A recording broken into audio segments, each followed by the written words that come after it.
Bienvenue sur Exploratrice de rêves lucides. Pour commencer, si t'es pas déjà abonné à la chaîne, je t'invite à le faire parce que je te poste une vidéo par jour et n'hésite pas à partager ton expérience en commentaire. Ok, donc aujourd'hui je vais te donner une petite astuce. Quand tu fais ton test de réalité pendant ta journée, quand tu fais tes tests de réalité pendant la journée, ce qui est bien en fait, c'est à chaque fois que tu fais un test de réalité, c'est de penser à l'objectif que tu as envie de faire en rêve lucide. C'est-à-dire qu'à chaque fois que tu vas avoir soit peut-être un rappel, si tu as une application qui te rappelle de faire un test de réa, soit parce que tu en fais un à des moments précis de ta journée, peu importe. En tout cas, quand tu fais ton test de réalité, que ce soit te boucher le nez, des tests de réalité liés aux mains, quoi qu'il en soit, une fois que tu t'es posé la question de remettre bien en cause ta réalité, c'est important que tu te projette dans ton objectif, l'objectif que tu peux avoir en rêve lucide si tu en as un. Alors choisis-en un, fais pas genre tous les jours tu changes d'objectif parce que ça risque un peu de t'embrouiller, mais par exemple si ton objectif c'est, je sais pas moi, c'est de visiter un autre pays, je sais pas, d'aller sur la muraille de Chine par exemple, tu vois, et ben en fait au moment où tu fais ton test de réalité, imagine-toi déjà sur la muraille de Chine. Imagine-toi que tout de suite, après ton test de réalité, tu as remis en cause ta réalité, tu t'imagines aller sur la muraille de Chine. Et pourquoi? Parce qu'en fait, ce qui va se passer, c'est que dans ton rêve, quand tu vas faire ton test de réalité, peu importe, il y a un élément qui te fait tilter, tu fais ton test de réalité pour bien asseoir ta lucidité et tu dis ah putain ouais je suis bien dans un rêve. Et là tout de suite il va y avoir comme un espèce d'ancrage, d'automatisme qui se sera fait.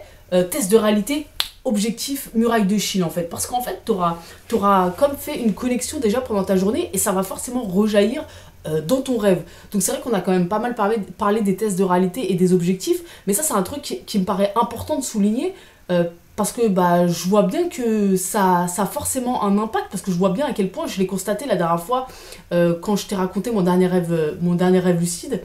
Je te mettrai un lien en description si t'as pas vu cette vidéo.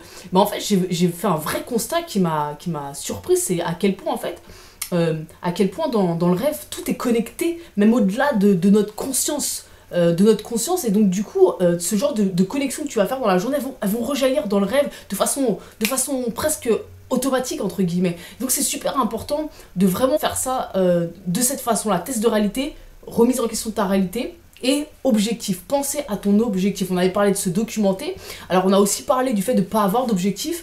Moi en l'occurrence actuellement j'ai pas spécialement d'objectif, mais par contre d'une certaine façon j'en ai quand même un, c'est vraiment de stabiliser le rêve le plus possible. C'est-à-dire que ce que je vais faire quand par exemple je vais faire mon test de réalité pendant la journée, et ben je vais me mettre à regarder mon environnement, à écouter les bruits environnement. On a parlé pas mal récemment, et en fait je vais vraiment me prendre conscience de mon environnement à travers mes sens, vraiment en prendre conscience, parce que dans mon rêve, mon objectif, c'est ça, c'est de stabiliser mon rêve. Et donc, pour stabiliser mon rêve, bah, ça va être en touchant le décor, ça va être en le regardant, en sentant les odeurs, etc. Ça, moi, ce que je fais aujourd'hui, c'est test de réalité, plus, voilà, je mets en mode pleine conscience par rapport à mon environnement dans l'instant, quoi. Et donc, toi, peu importe ton objectif, quel qu'il soit, en fait, tu fais ton test de réalité, tu penses à ton objectif pour vraiment créer une connexion. Comme ça, en rêve lucide, t'as même plus besoin de te poser la question. C'est-à-dire que souvent, c'est un problème. C'est-à-dire que moi, ça m'arrive très souvent, et je sais que ça arrive à beaucoup de rêveurs lucides, c'est d'arriver en rêve et d'avoir 20 000 objectifs en même temps, de plus savoir où on en est. Et là, en fait, tu as créé une connexion, donc tu as fait ton test de réalité, automatiquement, tu vas penser au truc qui vient après, c'est-à-dire l'objectif auquel tu penses toute la journée, tout simplement. Donc voilà, c'est la petite astuce du jour. N'hésite pas à commenter cette vidéo, puis j'espère que ça t'a plu, et on se retrouve demain pour une nouvelle vidéo. Ciao!